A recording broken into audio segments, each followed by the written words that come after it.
permite la vasoconstricción y no me permiten entonces regular mi presión arterial media. ¿Por qué? Porque los metabolitos tóxicos vasodilatadores no me están permitiendo producir la vasoconstricción. Y entonces el paciente ya necesita apoyo vasopresor, apoyo inotrópico. Las respuestas compensadoras entonces incluyen el reflejo del baroreceptor. El reflejo baroreceptor nosotros tenemos tanto en el callado aórtico como en la bifurcación de las carótidas, baroreceptores, quimioreceptores, homoreceptores, incluso boloreceptores. Pero lo más importante como reflejo es en sí, lo más importante en sí son los baroreceptores. ¿Por qué? Los baroreceptores que se encuentran en el seno carotídeo y en el arco aórtico, lo que detectan es disminución de presión arterial media. Y al detectar disminución de presión arterial media, lo tratan de compensar rápidamente mediante aviso al sistema nervioso central y que éste ponga en acción el sistema simpático. Descarga mayor actividad simpática. Y esa mayor actividad simpática, ese aumento de frecuencia, se traduce en aumento de frecuencia cardíaca, aumento de contractilidad, aumento de resistencia y constricción de venas. Entonces, cuando hay hipotensión, sea cualquiera la causa, en este ejemplo por sangrado, el sistema, el aparato de los reflejos baroreceptores van a poner en marcha al sistema, van a comunicar al sistema nervioso central para que éste active al sistema nervioso simpático y se produzcan estos cuatro mecanismos que intentan regular la presión arterial. Más o menos así, yo tengo presión arterial baja, o sea, mi presión arterial media ha caído. Esto es detectado en el arco aórtico y detectado en la bifurcación de las carótidas. Esto envía al núcleo del tracto solitario y en estos centros vasomotores se van a producir respuestas. Una respuesta estimuladora hacia la médula para que a nivel de la cadena simpática reparta actividad hacia diferentes órganos del sistema cardiovascular, y otra inhibitoria. ¿A quién voy a inhibir? A mi sistema parasimpático. Entonces, el cerebro lo que hace es activa el simpático, inhibe el parasimpático. Y al activar el simpático, ¿qué hace? A nivel de la cadena ganglionar simpática, aumenta la actividad en el corazón, aumenta la frecuencia cardíaca, aumenta la contractilidad. ¿Qué le hace al vaso sanguíneo? Lo vasoconstriñe y estimula en la glándula suprarrenal la producción de adrenalina. La adrenalina de por sí es vasopresora y aumenta frecuencia cardíaca. Entonces, estos efectos los produce ¿para qué? Para subir presión arterial media que se me ha bajado. Entonces, estos son los efectos que produce el sistema baroreceptor. ¿Por qué? Porque nosotros, ante una situación de sangrado, tenemos que compensarlo. Pero si este circuito falla, por ejemplo, la adrenalina hace muy poco efecto en un estado de acidosis metabólica, entonces podría no vasoconstricir. El paciente puede tener una disfunción del nodo sinusal, su nodo sinusal está enfermo, podría no aumentar frecuencia cardíaca. Entonces, si el paciente tiene comorbilidades, puede ser de que la respuesta del sistema simpático no sea óptima y entonces no me logre mejorar presión arterial media. Como les dije en la clase pasada, cuando nosotros estamos en reposo, nosotros somos vagos, o sea, predominantemente vagales. Nuestros reflejos son predominantemente vagotónicos. Pero cuando comienza la actividad simpática, ya la actividad del ejercicio nos volvemos predominantemente simpáticos. Entonces, es más importante para nosotros en estado de reposo ser vagales y en estado de actividad física ser simpáticos. ¿Quién vive más? Les dije, ¿no?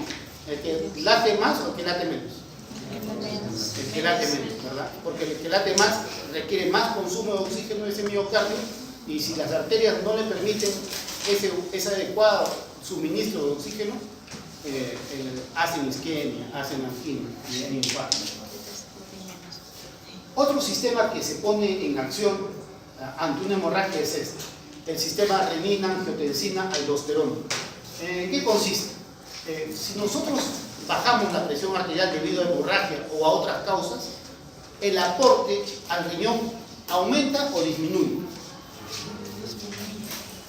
El aporte de gasto, la proporción de gasto cardíaco, el flujo sanguíneo renal, el débito renal, la cantidad de sangre que le llega al riñón a través de las arterias renales, ¿aumenta o disminuye? Tiende a disminuir, o sea, va a disminuir. Esa disminución es captada en el aparato yuxtaglomerular, en la arteria aferente. Y esa disminución captada en el aparato yuxtaglomerular hace de que estas células liberen una sustancia llamada renina. Antes de ella es una prorrenina, pero bueno, vamos a la renina. La renina entonces se libera ante la isquemia del riñón, ante la falta de oxigenación de este riñón. Y al liberarse hace de que esta sustancia, que es el angiotensinógeno, producido en el hígado, se desdoble, lo parcela y lo convierte en angiotensina 1, que está circulando en la sangre. Esta angiotensina 1 va a ser atacada, convertida por esta enzima convertidora de angiotensina y la va a convertir en angiotensina 2.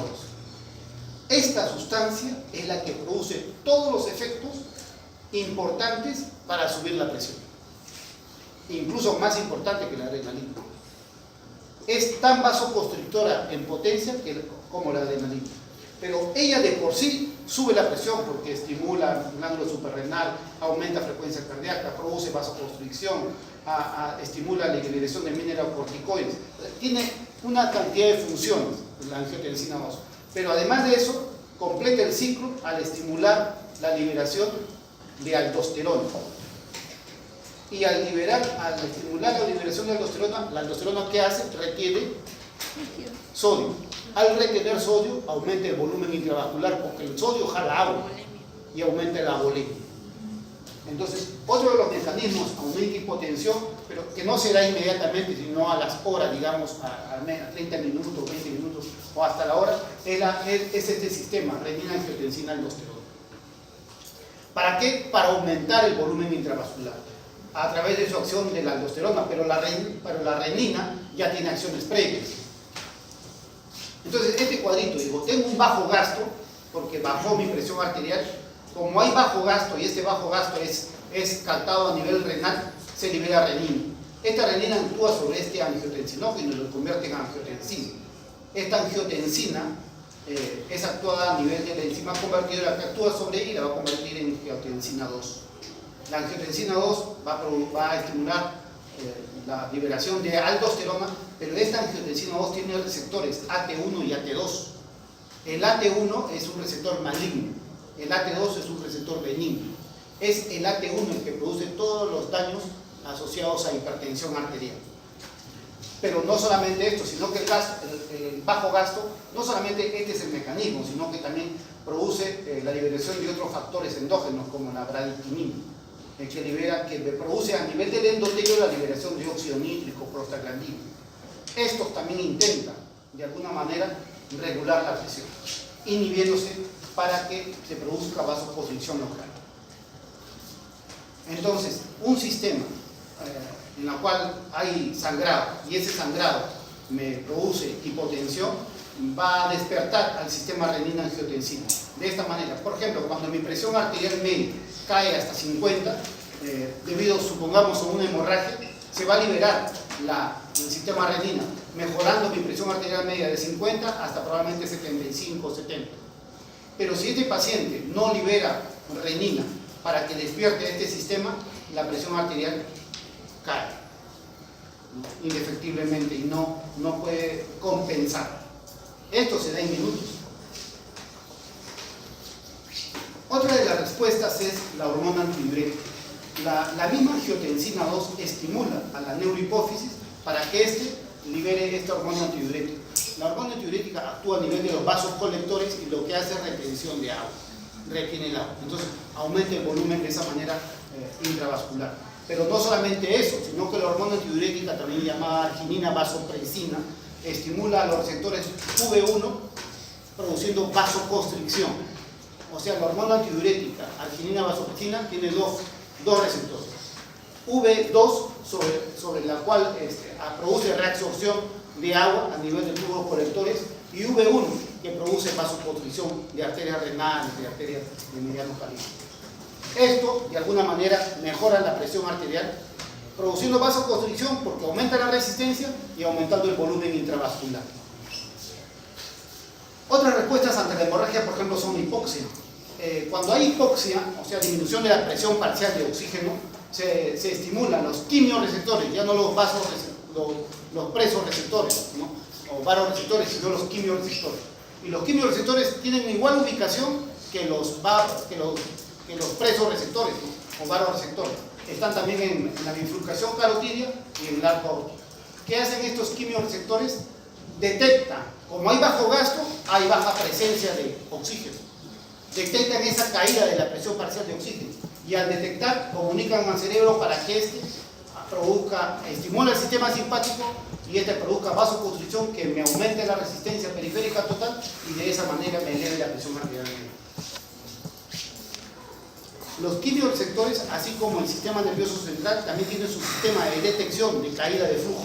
Y el sistema nervioso central lo que detecta no es disminución de PO2, sino subida de PCO2, o sea, subida del dióxido de carbono en la sangre que circula en el cerebro. Y eso también activa el sistema simpático y estimula el aumento de la resistencia periférica total para subir la presión arterial media. O sea, la isquemia cerebral es una respuesta mediada por aumento de PCO2 y acidosis. Eso es lo que detecta el cerebro en la sangre que le circula y de esta manera activa el simpático. Entonces la hemorragia, que se traduce en caída de la presión arterial media, es tratada de compensarse por el reflejo vasoreceptor, el sistema renina-angiotensina-aldosterona y la reacción capilar. Aquí los vasoreceptores, por aumento de la actividad simpática, ya hemos explicado qué es lo que pasa con el aumento de la actividad simpática. Aumenta la frecuencia cardíaca, aumenta la contracción, de esta manera aumenta el gasto cardíaco, hay constricción arteriolar, con lo que aumenta la resistencia vascular periférica, hay constricción venosa, con además disminución del volumen venoso, disminución del volumen circulante venoso sin tensión, porque aumenta la tensión en la vena y la proporción disminuye entonces del volumen circulante venoso sin tensión. Se activa el sistema renina-angiotensina, lo que traduce en aumento de la resistencia periférica total, lo que se traduce también en el aumento de la volemia, y hay la respuesta capilar, que no le he explicado. Cuando hay una disminución del gasto cardíaco, hay disminución de la presión hidrostática de todos los vasos, porque hay disminución del volumen intravascular, ¿sí o no? A nivel de capilar, o sea, la sangre pasa del capilar al intersticio, ¿verdad? Por diferencia de presiones. Porque la presión dentro del capilar, que aproximadamente es 35 milímetros de mercurio, pasa por diferencia de presiones de mayor presión a menor presión. Entonces, a un flujo determinado pasan los nutrientes y el oxígeno.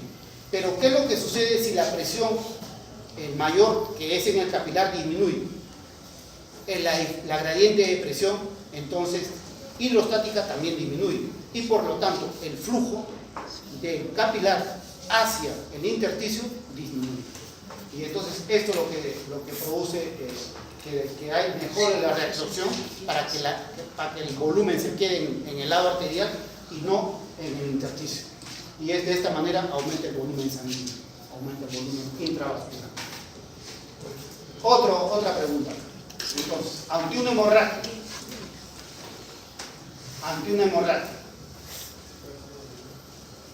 ¿qué es lo que se mantiene indiferente o no sube?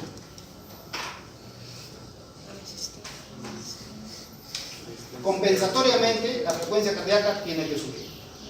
¿Qué pasa con el volumen stroke en una hemorragia? Volumen latido, volumen de eyección, volumen sistólico, volumen stroke. Disminuye la hemorragia. Tiene que caer, no cae, porque hay hemorragia, porque si no, tiene que caer. ¿Qué pasa entonces? Si cae el volumen latido, ¿qué pasa con el gasto cardíaco? Disminuye. ¿Y qué pasa con la resistencia periférica? Se mantiene normal, pero la respuesta compensadora trata de producirse vasoconstricción para que no haya pérdida de presión. ¿Y la presión arterial media qué pasa? Cae al comienzo de la hemorragia y la respuesta compensadora es mejorarlo, pero no llega a la sangre. Entonces, estas son respuestas mediadas por los varoreceptores ante la hemorragia. Y este es el resumen, ¿no? Así como hay un resumen del otro, del ejercicio. La frecuencia de carga del nervio del seno carotídeo disminuye, la frecuencia cardíaca aumenta, o sea, la frecuencia del sistema vagal de descarga del sistema vagal disminuye, porque las carótidas se transmiten por el sistema vagal parasimpático al sistema nervioso central para inhibir la respuesta parasimpática, así como para estimular la respuesta simpática. La adrenalina circulante, acá dice, aumenta. ¿Por qué? Porque la angiotensina 2 estimula la glándula suprarrenal para producir aldosterona y para producir más adrenalina. La hormona antidiurética, ¿qué pasa? También aumenta, porque por acción de la angiotensina 2 se estimula. Con respecto a los cambios posturales, cuando uno, y la integración cardiovascular a los cambios, cuando uno está sentado o acostado, la presión, digamos, cuando uno está sentado o acostado, la presión en las piernas, digamos, en la parte más inferior del organismo, la presión hidrostática aumenta. Este aumento de presión hidrostática, por ejemplo, en el ejemplo clásico es el paciente con insuficiencia venosa o varices, aumenta, se hincha la pierna. Esto hace que la presión hidrostática en la columna de sangre, en la arteria, aumente al estar parado y fluye la sangre del capilar hacia el intersticio. Supongamos que yo estoy sentado, tengo un mal sistema de bis-atero, estoy sentado mucho tiempo. Entonces, al intentar pararme, el retorno venoso no es adecuado si es que la presión hidrostática ha hecho que mi volumen circulante, mi volumen intravascular vaya hacia el intersticio. ¿Qué es lo que tiene que suceder cuando yo súbitamente me incorporo? Que la bomba muscular tiene que compresionar mi vena, que mi sistema cardiovascular tiene que activarse y producir un poco de aumento de frecuencia cardíaca para que mi sangre vaya de mi parte más inferior hacia mi parte más superior, incluido la irrigación cerebral. Cuando esto falla, se producen mareos, lipotimias y desvanecimiento del paciente.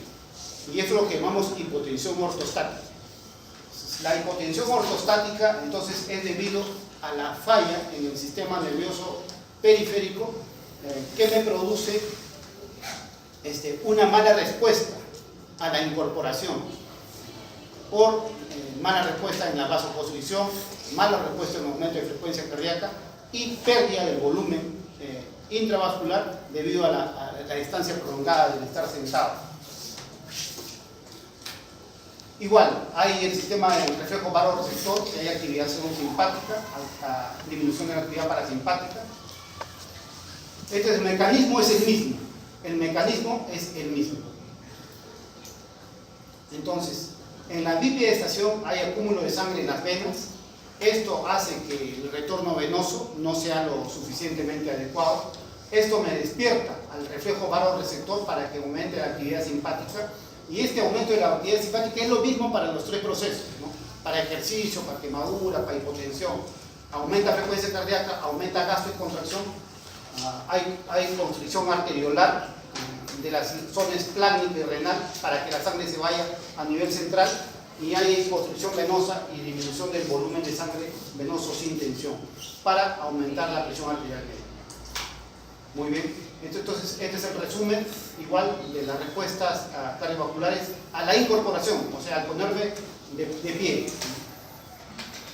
Muy bien. Entonces, esta es la primera parte del sistema de integración cardiovascular. ¿Alguna pregunta? ¿Por qué los atletas no tienden a aumentar su frecuencia cardíaca cuando están haciendo ejercicio? ¿Por qué los atletas no tienen aumentar frecuencia cardíaca cuando están? O sea, en gran cantidad como lo hace la persona que... Cuando uno está haciendo actividad física, bueno, la respuesta es porque son más vagotones, ¿ya? Pero ¿por qué son más vagotones? Esa es la cuestión. ¿Por qué su sistema vagal es excelente? Como le decía en este gráfico, nosotros en estado de reposo, en estado de reposo, nosotros tenemos una frecuencia cardíaca de 70, supongamos, en estado de reposo. ¿Por qué? Porque necesitamos que con 70 multiplicado por el volumen de eyección me dé un gasto cardíaco. Con ese gasto cardíaco vivir. ¿Está bien? Listo. Cuando uno comienza a hacer ejercicio, el atleta comienza a hacer ejercicio, o sea, en su vida, ¿no? En su actividad diaria, lo que pasa con sus cámaras cardíacas es que comienzan a aumentar sus diámetros. Normalmente el diámetro del ventrículo izquierdo es de 40 hasta 56. Menos de 40, digamos un ventrículo chico.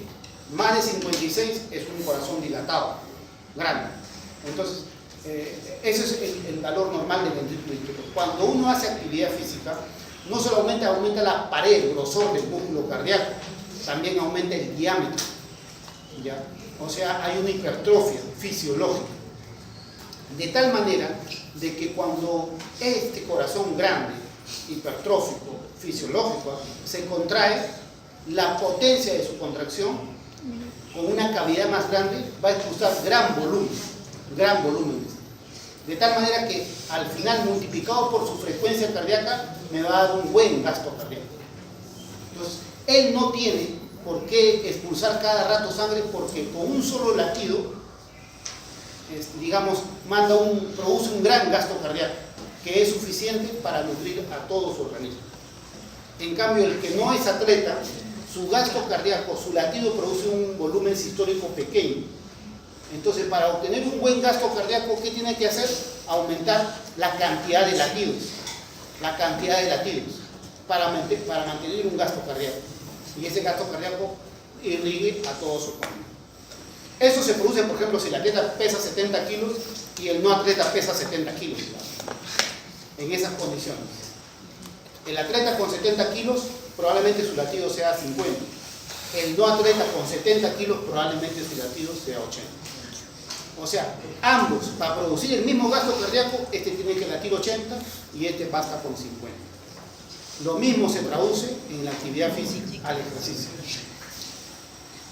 Ahora, cuando yo hablo de hipertrofia fisiológica es porque el músculo ha crecido, pero la hipertrofia fisiológica es músculo crecido acompañado de angiogénesis. O sea, los vasos también han proliferado. De tal manera que la densidad entre su músculo y sus vasos se conserva. En cambio, el que tiene corazón grande y es patológico, solamente ha crecido el músculo, pero los vasos sanguíneos no lo han acompañado. De tal manera que la proporción entre su músculo y su vaso no es buena. ¿Comprende? Entonces, el atleta tiene gran músculo, pero tiene gran irrigación para ese músculo. El no atleta tiene gran músculo, pero no tiene irrigación para mantener ese músculo. Por lo que tiende entonces ese corazón a fallar con el tiempo. Ya, ¿seguimos?